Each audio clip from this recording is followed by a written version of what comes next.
Hello, everybody. Welcome back to the Ad Hominem Attack Show. This is Chris Paugh, here with Jeremy Shear. That's me. Kyle Haunhorst. What's up? Tabitha Jones. Hey. I saved Tabitha Love for last because she's cringing / giggling at my intro energy. It just came out of nowhere, right? I couldn't clock it because it wasn't like all the way. Hey, listen, I'm a goddamn professional. Join us January 18th at Hatfield's Goode Grub in West Park for the Ad Hominem Attack Show. Final four of the tournament, guys. New venue, so we don't have to suck the fire marshal's dick anymore. Yeah. There will be 95% less dick sucking in my future. Man, that's a shame, Chris. And there's still 5% dicks, and his percentage. That's still a lot of dicks, but 95% less. It's just one giant one. I just, not the same one. Not the same one. Storm. It's not like gross, like a committed. No, I was going to say something nice about the fire marshal, about all of the blowjobs that he provided us the opportunities to give over the last half of 2019. The opportunities, yes. Yeah. It's always nice to know that it's just kind of hanging there if you're so inclined. It's nice now. I'm allowed to barbecue in my house now. He doesn't give a shit. Did you put a sky roof in? Skylight? No, just turn on a fan and put it in the window. And making ribs in the living room. Sweet, it's cold out, dude. I still love ribs, though. Is that what you do? No, fucking stupid. I know. I barbecue in my house. I don't know. Look at you. You might barbecue in your living room. Yeah, you look exactly like the type of man who's like, nah, I'm not going outside. Fuck that shit. No, I'll barbecue outside. I'll brave the elements for some delicious smoked ribs. Yeah, you're right there by the heat anyways. Yeah. I mean, they have a cardboard box electric smoker that you can make online. The Alton Brown's been talking about it for years, so I'm sure you could actually smoke stuff in your living Sounds room. like two things I want to combine: heat and cardboard. I thought, Jeremy's just like, yeah, there's a cardboard cooker that you can build online, and if you mail it to the right people, it gets you in the news. It's like a dark web. It's a bomb, Jeremy. That's a fucking bomb. I mean, I'm definitely going to figure out a way to make a bomb out of cardboard. And lucky if you're Jeremy, it also doubles as soapbox for you to stand on and just shout about your bomb making.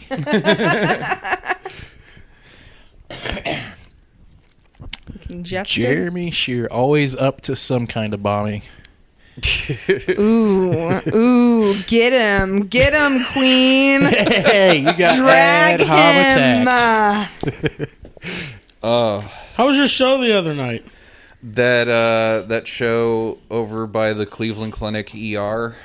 I didn't know that's how we were classifying it. I'm glad they're putting comedy over there when I'm in there for heart surgery. I'm sorry to interrupt you guys. I had one more plug. That show over by the ER,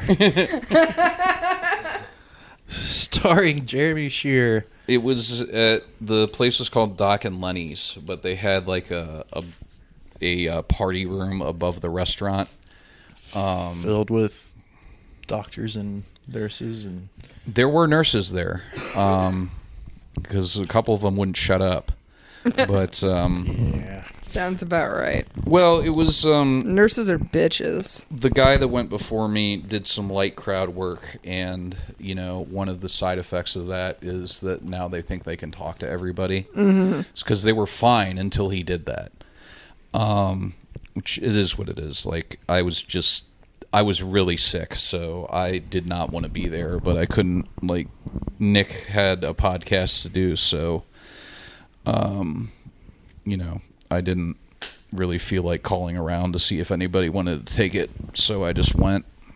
And there was no stage. There were people behind me and people in front of me, but they had a nice little buffet set up downstairs with some fish balls and some chicken wings and some meatballs and All kinds of balls. I was What about the to fuck say. is a fish ball? What wish other we kind of paid- spheres did they have? I wish we could pay Paul, the producer, enough to put Stuck in the Middle with Sheer in the background. It was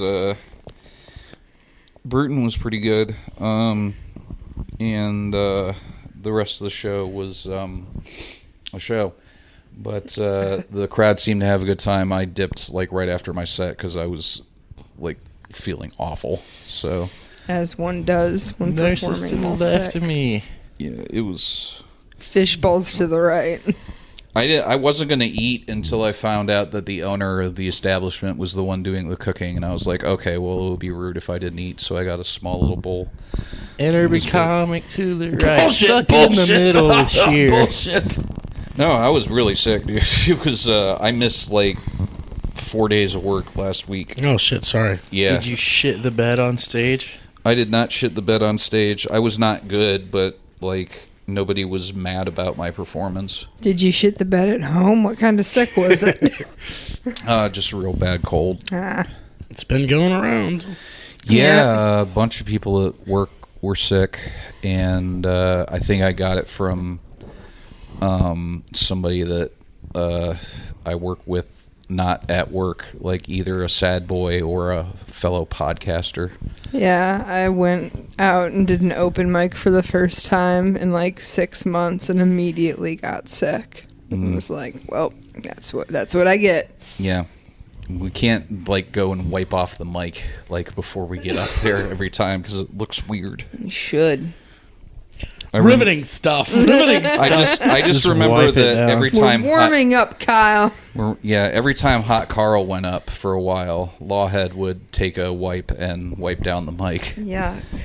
But Like preemptively ahead of him, like No, his handler? after him. Host. after him, I want to get far enough in comedy to have a guy that just goes up and wipes the mic like before I go up and in front of the crowd. Like to make a whole big, like just to, you have to have the mic blessed for you. Is that what you want to happen? No, I need a crony. I think that's what A sidekick. Yeah, no, like A henchman. yeah, like yeah, kind of A like young that. boy but, to influence. but like one that no, like A Brett Thomas. You thought you had him. indiscriminate on age. Just like a goon, like an ex-cop that just like does all my shit.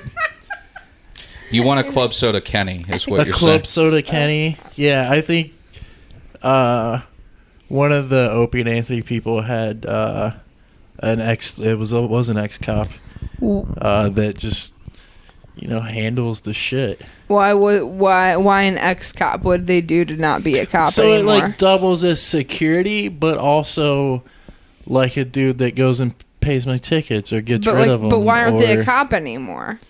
Because they're shady. Oh, okay. I can get They have behind to that. be. This person has to be shady, Okay. like to do the shady shit that I can't. But also is like, you did a good job, Mr. Paul. Well, the application's out there now. You just spoke it into existence. We'll see what kind of responses we get. You know who's not going to be impressed by this segue? Columbus comedian Nick Glaser. Our first call-in guest. Yes, our first calling guest. Hey, Nick, we're on the phone now with Nick. Such an underwhelming segue, honestly.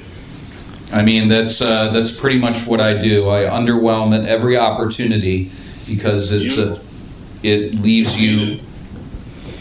Real quick, Nick is on the phone with us this week because he's also one of the final four in the upcoming roast battles. Nick drove here to insult people from 3 hours away because he's just that big of a piece of shit. It's true. And it worked out well for him. Yes, he may be taking the Cleveland roast battle belt back to Columbus. Right? We haven't really worked out What's going to happen? Yeah. Roasted everybody in Columbus, so I have to go to extenuating cities now to find further targets for roasting. You've destroyed everyone there. I'm actually the only person left. It's nothing but a wasteland anymore. Of I am all- the emperor, by default. There's just one thing Columbus has in an abundance as a comedy scene is self-esteem. I've always said that, and you ruined it all. We are the best at being the best. I mean, what else could there be? Just to be said. Not a lot, honestly. I don't know. So basically, you hurt everybody's feelings and they quit writing jokes, so you guys don't have a roast show anymore? Is that what's going on? It got boring just seeing me win every single time. I mean, The fans got tired of buying tickets for it. It's as if, like, imagine like if Superman were real and then he played for the Patriots. It was kind of like that. from the one show that I saw you on there, actually it might have been two. It's fairly accurate because you were leaps and bounds above everybody else on the show, and it was honestly like I felt really bad about being part of it for a split second. So is it just? Is there no one else there that is just interested in writing mean jokes, or? It's kind of you to say that. There are other roasting talents here in town. I've lost a head-up roast against Eric Tate back before the actual roast battles done by Glass Cannon. I've roasted most everybody else. Matt Loxley was a champion for a while after I retired. Hey, Berkey's pretty good at writing jokes. He writes a lot of, he ghost writes a lot of jokes for a lot of other people who have done successful. There's a lot of talented people here in town, but I've trying to think of any other names that deserve to be brought up in there. Tell Ty Moore if he doesn't start coming up and roasting in these shows, he's a fucking pussy and a disgrace to Lima, Ohio. Because I know where he's from, and it's nothing but ball busting and white trash and fucking meatheads. I went to school with Are them. you kidding me? It's the home of BK Irons. Oh, shit. Keep it 100, Chris. I'm surprised you even know that. Oh, I'm sorry. Please don't hit me. Fantastic for I don't know if any of you guys would know RJ Kramer. He's a guy from Glass Cannon, the guys who used to run the roast battles here. And I think he'd be a fantastic guest for your show. He's a real funny guy, very good roaster. R.J. Kramer? No. RJ Creamer. Creamer. Okay. There was a guy that was from around here a long time ago named Jake Kramer, and he spelled his name Creamer. So that's why I got confused for a second. We'll see. We're always looking for somebody that's going to surprise us with how good they are, because that's more fun than somebody eating shit. Yeah, we kind of knew you were going to be good, so we expected you to be here, maybe. Yeah, I mean, well, you're undefeated in Columbus, right? You're undefeated, correct? In official roast battles, yes. Fuck. I would say we definitely should get Dave Berkey. Dave Berkey is very funny. He would excel in this format for sure. Yeah. Well, if you win the belt, I mean, it's only going to be fair that we bring the show to Columbus once. Of course. We got to go down there and win our fucking belt back on your turf. It's going to be, frankly, embarrassing. Well, I hope to embarrass you in such a way. Well, it won't be embarrassing to me because I didn't fucking lose to you, but it'll be embarrassing for Logan and Phil and or Adam. Fair. But I don't think they'll lose. I think you'll probably lose in the first round because you've had a fucking bunch of jobbers up to this point. That's the thing, Nick. You have to stay undefeated if you win this. I will be pretty salty if you lose it to if you take the Cleveland title and lose it to some Columbus idiot. I'm pretty confident you'll beat everybody in Columbus again, though. I mean, come on. I mean, I have beaten in one way or another everybody that I've said kind things about tonight, so am I undefeatable? Who knows? I don't think so. But It's yet to be who's got the chops for it. You ready for Logan? He's a two-time champion for us. Logan, who I really look forward to getting a challenge like that. Actually, can I be real honest about Logan right now? He got a bye week. He's the only one not doing the podcast. Not saying I'm not gonna pick him if he does. You better. can't be fuck that. Don't be biased. We don't want anybody winning on no cheating shit. I wasn't gonna say being biased, but just saying expected him to maybe come in a tiny bit rusty, just a little bit. And also, I'm gonna myself write at least 3 roast jokes. gonna tear into Logan myself. 3, at least 3. Really stretching your limbs there. Yeah. It does put me in kind of an interesting position, though, just because, I really haven't got to see what he can do beyond just, the very shallow tip of it, so... Well, that's all he has. It also makes him mysterious. Mysterious Logan. Mysterious Logan with his shallow tip. What can we tell him about Logan? I've battled Logan a couple times. I know some stuff about him. Give me the dirt. Yeah, because, he's not doing the podcast, so we can't really interview him, so it's not fair. In high school, his girlfriend faked 2 pregnancies and 2 abortions, which is a fun fact. He was in a band, you can look it up, it's on Bandcamp, called Logan in the Fields, and it's a pop-punk emo. Have you guys given that a listen yet? I'm sure you loved it. It's really bad. Was it? See, I don't even know. I didn't listen to that. So, I was like, oh, this is fucking good. My wife was like, in high school, I wouldn't suck his dick, but... I feel like that's not even worth looking up for, material.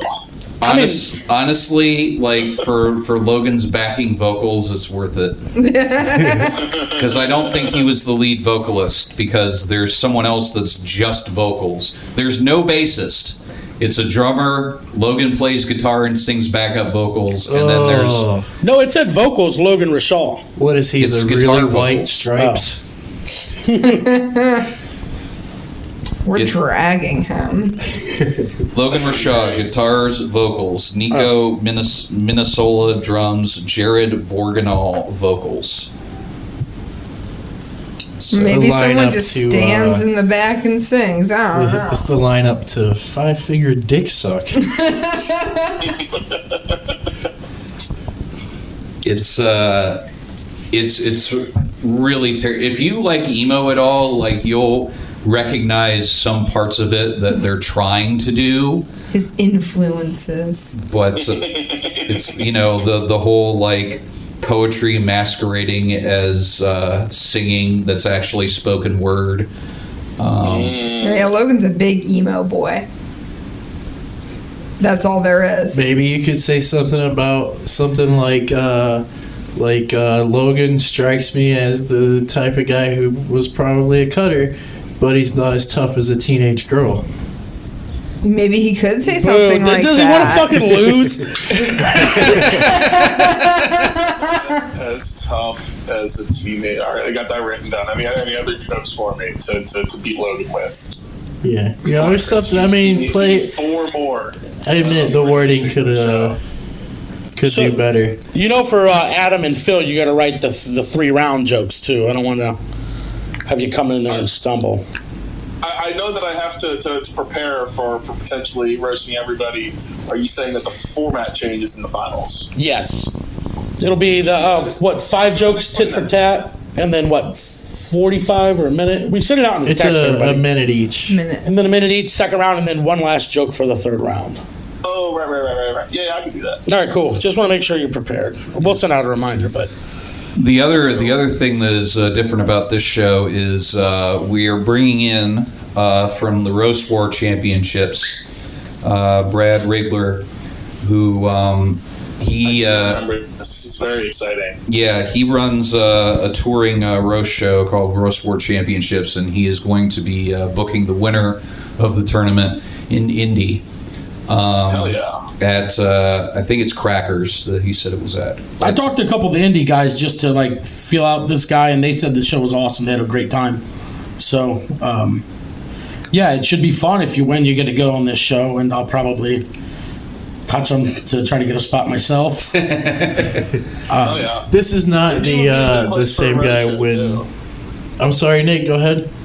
I said Indy would be a great spot for a roast show. I've done some stand up there. I've never done any roasting in Indianapolis, but the people that I know out there, I feel like they'd be great at it. This is a different city than where We did Fort Wayne, we did Fort Wayne, and that was a different. Okay. That was a different crop of comics. Yeah. Yeah, we ran into an alt-right altercation. Yeah. Yikes. An altercation. Yeah, I was trying altercation, but you have to. I had to do It was the words first. backwards It to was. do it. It was the first show where I I was almost there, but not quite. I Yeah, appreciate the effort. any pun where you have to change the entire wording of what you're trying to say to get to is not worth the time we just burned. Nick, so we were talking earlier, and I'm looking for a goon or like a lackey, but that's like kind of is security, but also does my taxes and shit like that. I hope you're not talking about me. I don't know taxes for shit. Okay, well I got a Jew right here. I'm not a taxes Jew. I'm not a jewelry Jew. I know where to get the best salted meats Jew. Oh, that's the best kind. Where do I get the best salted meats? Slimans, buddy. Okay, well, you're both hired, and I will just continue not doing my taxes. Slimans, and then actually, like, over by my place in Ohio City, there is a gas station that has amazing corned beef. Ooh. Gas station corned I beef. just had a Reuben sandwich tonight. I went with turkey though, because I don't know where to get the good corned beef. It's Cleveland has the best corned beef in Cleveland is either at Slimans or at a gas station. Ontario Street Cafe downtown, right across from the casino. Are they still open? I don't know if they've closed, but it was dope, dude. You walk in there like shot in a beer for like $4. Oh, Yeah. hell yeah. I And thought the we corned lost beef. Kyle for a second, and then I realized we were talking about food, and I was like, he'll come to life any second. All joking. Jeremy, I'm going to have you show me where to get that corned beef while I'm up in Cleveland, because that is relevant to my interests. All right, yeah, we'll go over there. I haven't been there since I did a show with Devin and Jordan a long time ago. But We going on a corned beef run? oh yeah, we're going on a corned beef. It's right over by fucking where by Old Fashioned. It's like a block away from Old Fashioned. Oh, okay. That gas station right there. It's got the Oh, good corned man. beef. Okay, yeah, let me know. Let me know when you guys end up going. Yeah. I've It's been breaking for about a year, really getting into it, and I just recently mastered a rye bread, or at least the rye that I like. And so some corned beef can hit just right. excellent. What the fuck's going on with the audio? We're You calling losing from a you. walkie-talkie, dude? I got the new iPhone with the 3 cameras. I don't think it's me, but I'm on iPhone 10 right now. oh shit, sick, bro. So, what's your deal? Like, we don't know anything about you. We all of our roasters kind of know each other. Like, I assumed you were molested as a kid, but I don't know that for sure. Tell us a little bit about Nick. Well, I'm a molester, and I don't know what else is there to say, honestly. Nick, well, when we talked about Nick before, I mentioned that you've been running the Shrunken Head open mic there for it's about 6 years, 7 years, 8 years. Yep. And that's a show that there were 6 people a week previously, and then when you started running it, it got to the point where there's a cap on the sign-up list, which was new for Columbus. Yeah. So we still have 30 comics a week coming out. Every once in a while, this last Monday, we actually had 40 people come up, so we just did a 4-minute sets. And I did a truncated intro outro in between all of them while we got 40 people on in 3 hours. It's a good problem to have, but we just get a ton of comics coming out every Monday night now. You don't ever think about killing yourself? No. Not in the least. Well, it's good for you. You're strong mentally, man. At 40 comics, I'd be drained. I'd quit. I mean, I get paid to do it. Oh, fair, but it's the best job I've ever had, though. I mean, like I'm making good money for what it is that I'm doing. But I'm in a show. I'm in a comedy show. I'm hanging out with a lot of my best friends. I'm allowed to drink. I'm sitting down. I'm watching a show. I'm in charge. I can tell people what to do. It's a good time. And the community around the show has really got things figured out. They really kind of have their own thing. To the point that it's almost turnkey for me. There's very little that I have to do outside of the actual show itself, and it's a very fun thing. And I'm very glad to be in a position to still be able to do it. Wow, that was very nice. I'm assuming that's the Columbus LVT then. It's Except you don't have to punch people from time to time. Yeah, well, I mean, I'm sure it has happened, but there's some bad sides to it. I mean, there's always some bad eggs in there, but for the most part, it's a very positive thing. I've only had to ban one person from the show. There have been people that other people have asked me to ban, and I've chosen not to because they don't make shit from his own people. But good stuff. He's gone. It's going to be terrible content for your roast podcast. Well, don't worry. The phone's cutting in and out, so it doesn't matter what you're talking about. You can be as nice as you want right now. You can say whatever. Cool. No, it does. It sounds like good job to have as far as open mics go, but that's also because you've just been running it well for a long time. I got it figured out. It is the vast amount of comics that come through does give there's a lot of weird shit that will happen, but for the most part, it's a very the crowd there for an open mic is usually listening and engaged in the show and shit like that. It's a good one to go to. It's the best open mic in the world for sure. Scarlet and Gray's not there anymore, is it? No, that's actually they've changed the bar. They've rebranded it. It's I think Threes now. It's a bar called Twos. Yeah, it's the Threes now. Yeah, because I went to Ohio State, so I'm pretty familiar with the area. I went down to an open mic at Scarlet and Gray. I was like, hey, I'm from Cleveland. Can I go up early? And then they put me on like 1 a.m. So I was like, fuck this. I don't even know who was running it, but I was like, I'm never fucking coming back. The Scarlet and Gray at the time is basically now it's the same thing, but it's a Bossy Girl now. It's like the same people moved it over there at some point. It's different. It's Gilly's hosting that now, but yes, it essentially that is the way that it happened. The show moved over to Bossy Girl, and then it's evolved since then. How does an open mic evolve? Well, I mean, like I always talk about is Mark Lucas was hosting over at Scarlet and Gray, and eventually he opened the show over at Bossy Girl. He hosted that for a good long time, but now he's out traveling the world and having his adventures. So it's a different host there. And, with a different host, Gilly's been hosting it a couple of years, so things change, different intentions, different psychologies going into this. Gilly runs the show a little bit different, and the show evolves. Very much, I think everywhere, each open mic kind of has its own scene around it. Yeah. there's a number of people, comics and bartenders and everybody's involved with the show who are only involved with this one open mic. They don't really participate in the rest of the scene, even just the local Columbus scene. And so to them, this Bossy Girl show, that is comedy. And those are the people who give each show, their own little intricacies, their little weirdsies and shit. Yeah. Cool.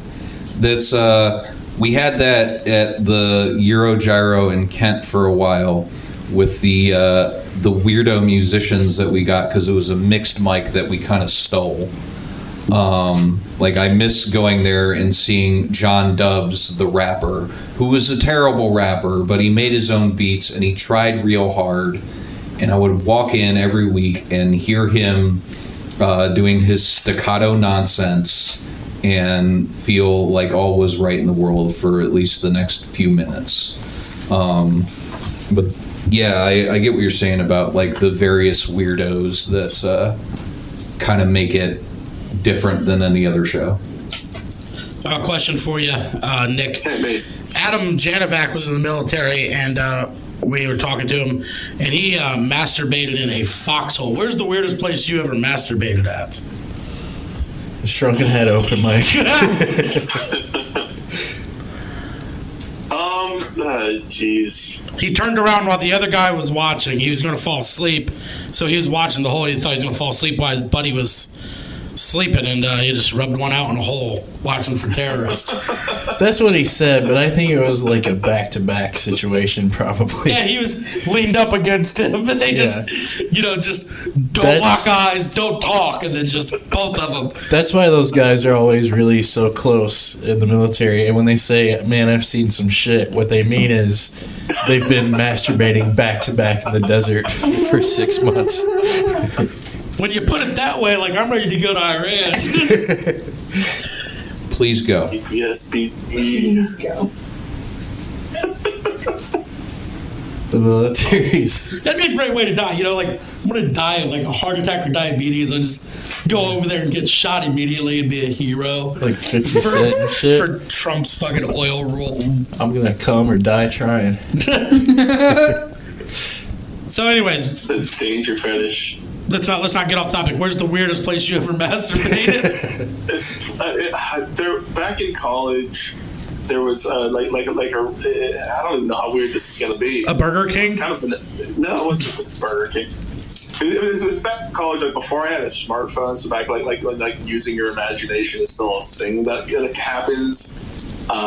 And I was just on a road trip, and it was just really boring through Kansas. It was just wild driving on the fucking highway. I've done it. Yeah, so have I. Yeah. So I'm gonna do it on the way home. I didn't have Kyle, you're taking Chris home. Yeah, that's fine. I planned on it. The trick is you just find a lane that you can just hang out in. Not have to make a whole bunch of turns and change your mind and shit. You just get in the right lane and just sit next to a truck driver. Just let him watch. Cruise control is clutch. I've done it, and I was in a little 2-door Chevy Cavalier, which is basically on the ground. You're pretty much sitting on the ground. I had to pull my coat over myself every time an SUV went by. It was rush hour traffic downtown Columbus. A little pro tip from the master here, Chris: just turn off the dome light next time. But then I can't see it. You don't have to see it for it to work. Trust me, I know. You haven't seen Christmas. I haven't seen mine, is what I'm saying. Can you see yours? No, I can't. I mean, a mirror, Fair. but... That's right, mirrors do exist, huh? Yeah. I tend to avoid them as often as I can. Smart. Didn't use the dome light, silly. I was hanging out of the sunroof. Who's your favorite Cleveland roaster you've seen so far? Because you don't know any of these people, but you've watched all the shows. I like Adam Janoviak. He's been Janoviak. Well, whatever. He pronounces it. Whatever. Yeah, who gives a shit? Fuck him. Yeah, good. Yeah, he's been fun. I like Chris Bauja. He's fun. Pouja. Chris who? Pouja. That's me. It's Paugh. Oh, I'm stupid. You Sorry. made a pronunciation / spelling joke with someone that went to the Ohio State University. It's not going to work. Hey, thank you for including the. Dang. The Ohio State. How much do you hate Ohio State? I don't hate Ohio State. Well, I mean, being down there and trying to run comedy, and then there's Saturdays in the fall, like, that's got to be obnoxious. I mean, I work at a concert hall that's right across the street, so I've been dealing with with college kids. Newport. 20 years now. Yeah. Ryan Cabrera was there one time, and we got him to go back and smoke weed, and then we were out back in the alley there because we lived on 12th. There's an alley that runs parallel to 12th that runs into the back door. And who was he dating? Talking about. Yeah, Jessica Simpson's dad was his manager at the time. He came out and started yelling at us and threatened to call the police on us because he was underage. And we were like, "So are we, motherfucker. You're the supervisor right now." And then he just got in his truck and left and banged his daughter. So, fun story. But The good old Newport. They had a lot of great bands old there chestnut. 30 years ago. so we're going to be able to do ad hom if you win at Newport. Probably not. We'll be able to fill it. Oh, If you can fill it, sure. Run it by them. Just raise that up the flagpole. I don't know what the name of the bar is there, but I used to, when I first emceed stuff, I used to MC it was Panini's. I don't know what it's called now, but the first thing I ever did on stage was what? Big bar. It's the one that's right there connected to the big bar, yeah? Yeah, you got to like walk up the stairs. Yep. Yeah, that was the first time I ever started doing stuff. I was just emceeing events for them. I was a sexy man in college. When was that? 06? Wait a minute. Are we doing a hot Haunhorst thing now? Oh yeah, dude. Hot Haunhorst. Haunhorst We've was a sexy college boy. Yes. Nick, have you heard? I don't know if we talked about it at the show last time. Jeremy claims that he was once hot, and we've been debating over whether hot shear actually ever existed Hot for Jeremy. months now. It's not real. Are you asking me to weigh on the Yes, history of weigh in. the person? As a Sasquatch who technically shouldn't exist, do you think that hot shear ever existed? I'm definitely going to say that possibility, like the plausibility of a hot shear is fully on the table. Whether or not it did exist in our reality, I can't say. A quantum thing, like coast to coast. One thing I'm unclear on, I want to ask is Jeremy himself says that it was true. Yes. I'm gonna trust Jeremy on this. I'm saying that hot shear was a thing. It was a very short time period, and It was at the most, when you say a very short time period, you mean between 12 and 12:15, like January 9th in 1990 something? no, in the late '90s would not have been it because. Oh, I get it. Early 80s, and it was a priest who told you this. Okay, I'm gonna just nip all these priest jokes in the bud like right now because I'm a Jew. Like, why are you making priest jokes at a Jew? Luciferian. What the fuck is wrong with you? Unitarian. Unitarians don't have also- priests; they have ministers, and I'm not like out there with it because it's a bad look for a roast battler to be a Unitarian. Fine, jumping through loopholes. Typical. Chris, just A holy man. Just make a joke about the Moyle thinking he was hot, Chris. There you go. Yeah, see, look, Fine, Nick a knows how to holy write man. a goddamn joke with information that's readily available to him. Fine, a Jew priest. Improvising. Oh, we hate improvising. Is today, isn't today one of your Jew holidays? No, today is not a Jew holiday. Well, it's if I celebrated the Jew holiday that happens every Friday, I wouldn't be doing this show. I wouldn't be doing this show.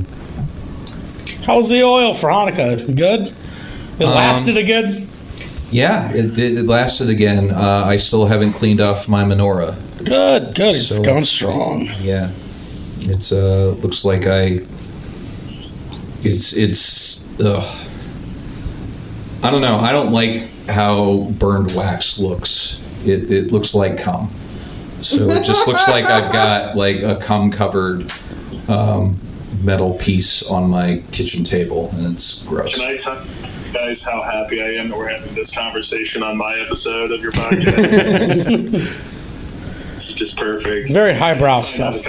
I did find out a couple years ago that I do kick ass at strip dreidel. Pretty damn good at that shit. Strip dreidel. So that must not last very long though, because as soon as this is like it's half all or none. Yep. Hot Jeremy was also very good at strip dreidel. No, when I was playing dreidel, there was nobody that I wanted to strip around. But we're forced to by a holy man. All right. I got a question for you, Nick. It's not going to be about masturbation this time. Columbus, it always blows my mind that you guys have one comedy club in that giant fucking city where we have basically 3 up here. Like, do you like that aspect of it because it gives you a chance to run your own shit, or do you wish there was a regular club so you can come out and work more? Because, I mean, there's only so many spots, you know? Personally, and this is with the hindsight of 9 years as a comic, I can look back at myself starting and see that I've always been kind of an all comedy guy. So I like being in clubs, I like working in clubs, but I don't think that ever was going to be my way forward anyhow. So also on top of that, I lived in Columbus. I had a family and I had a mortgage before I ever started doing comedy. So relocating was never going to be an option.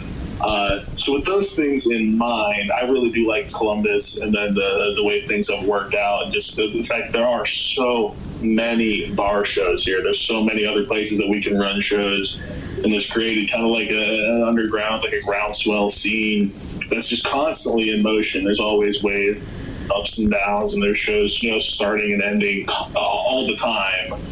But it's kept things very interesting, and the people who are able to exist in different formats and different shows and entertain different crowds really have risen to the top, and those are people who have the longevity and stick around for a while and become known.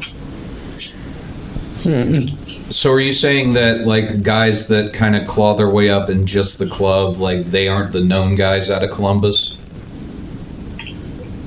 Not necessarily so. No. No, I would say locally, kinda.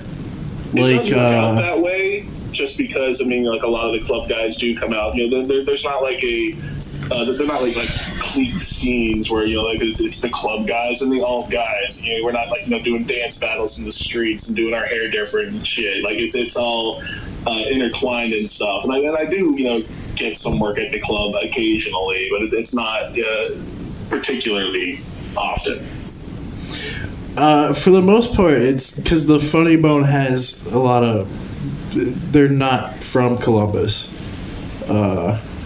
Correct. As far as like the crowd, them drawing crowds in Columbus, so it's a whole different, and it's a different part of town.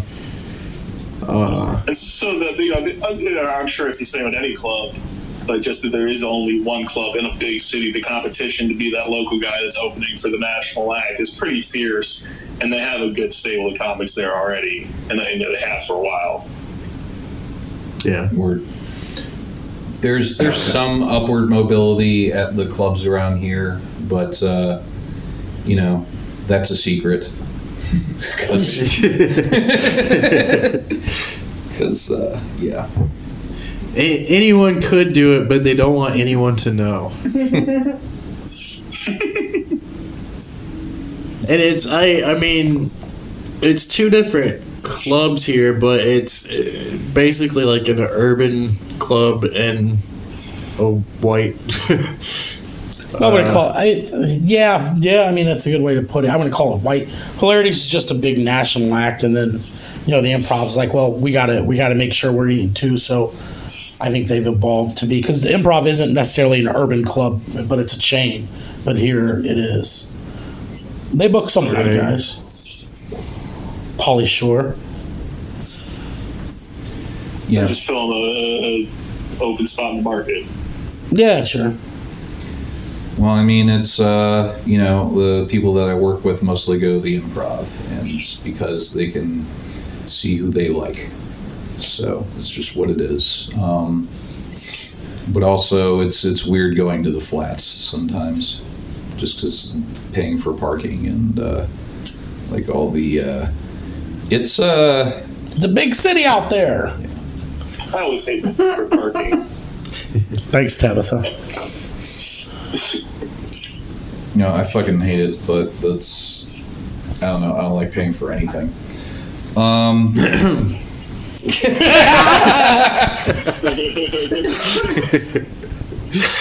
Of course. So, how have you been able to balance, like, having a mortgage and, like, a big boy job with still managing to get out enough to keep this interesting and, actually make some progress in your comedy career?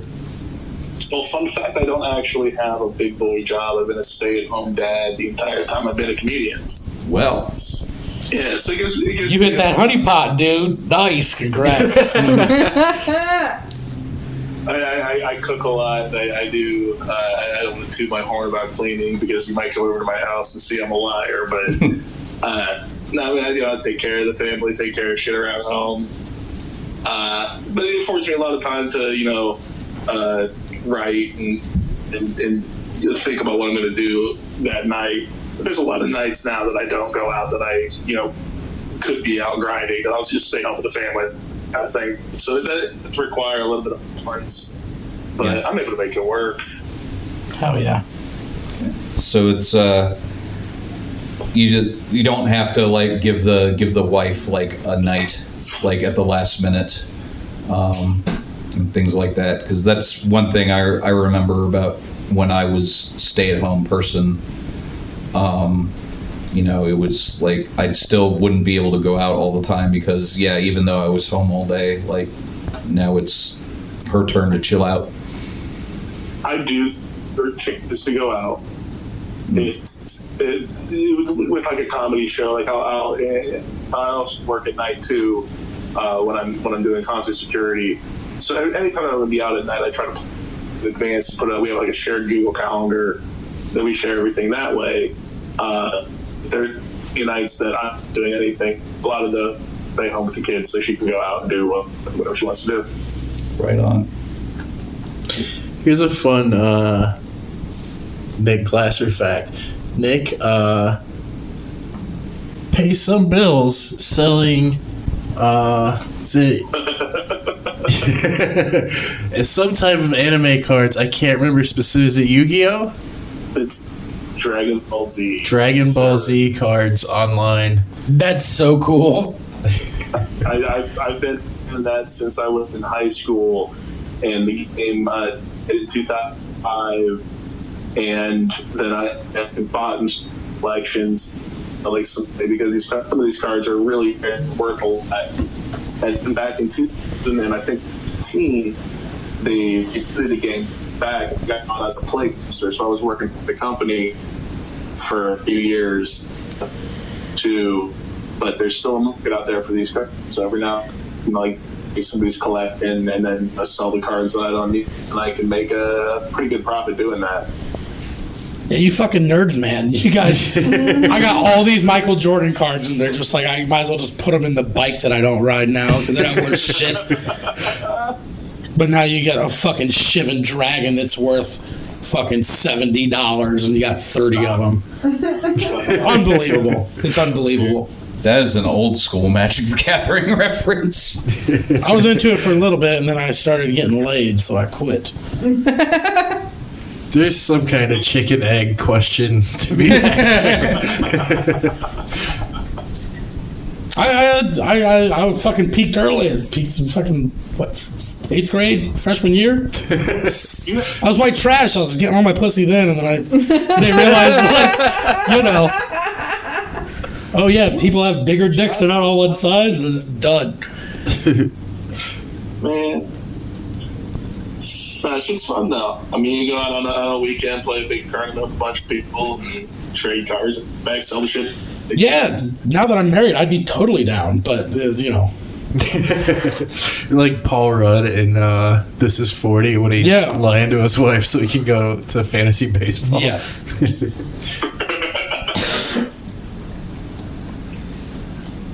Well, yeah, I don't know too much else. I think we got enough embarrassing shit about Nick. I don't know. I'm not embarrassed for him yet. No, yeah.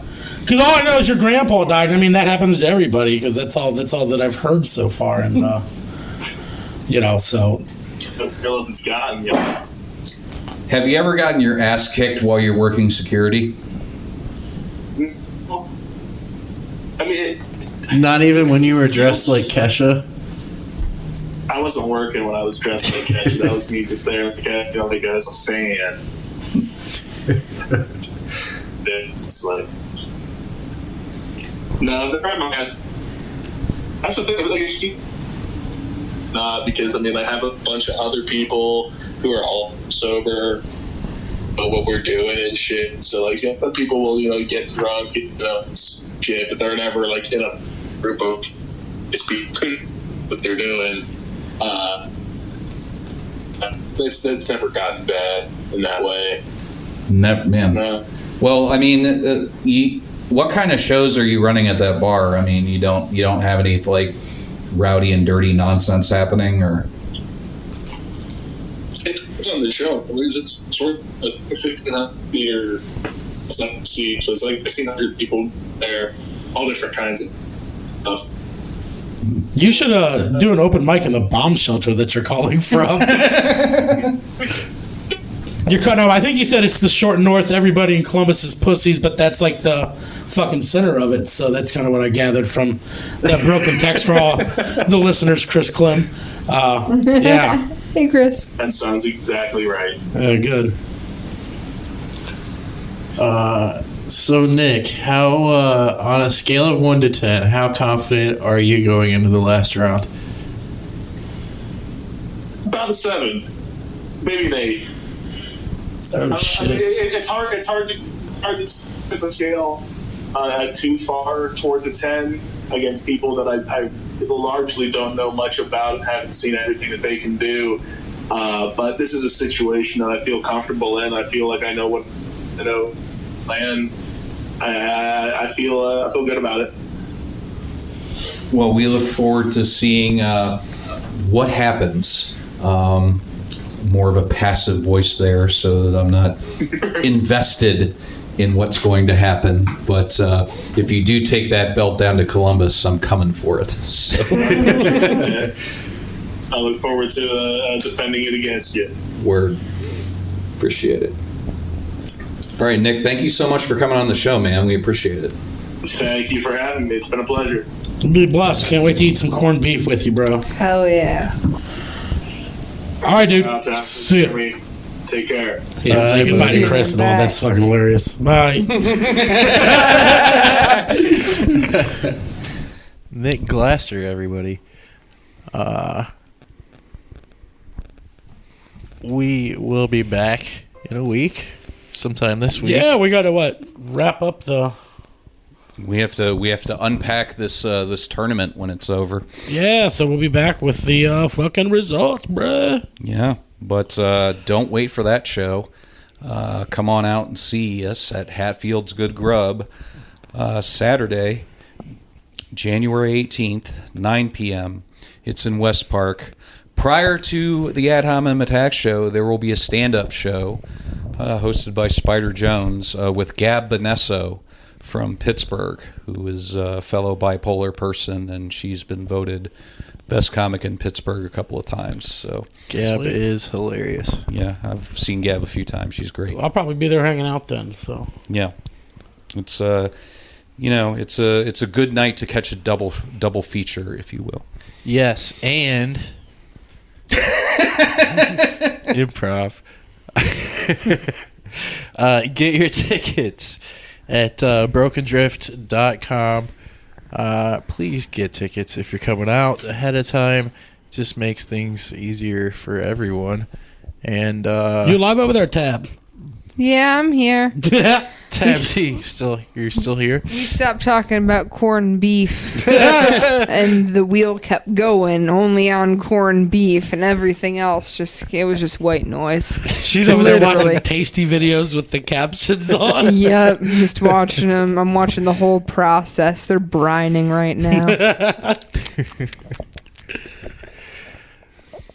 It's a good thing you have an Irish boy.